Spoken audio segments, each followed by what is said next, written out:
வணக்கம் ஃப்ரெண்ட்ஸ். இதுக்கு முன்ன வீடியோவில் பனைமரம் பற்றி நம்ம பார்த்தோம்.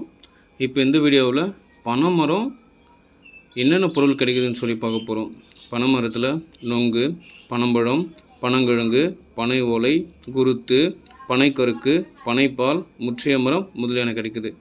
இந்த பனைமரத்தில் இன்னொரு விஷயமும் கிடைக்குது. அது என்னன்னா பதநீர்.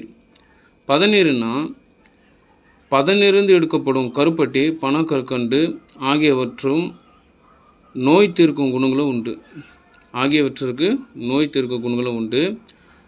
பனை நுங்கு கோடை காலத்தில் ஏற்படும் தாகத்திற்கு மிகவும் ஏற்றதாக கருதப்படுகிறது.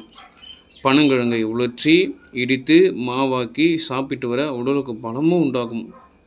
அதனால் இந்த மரங்களை அதிகமாக நடுவோம், பயன் பெறுவோம். தேங்க்யூ.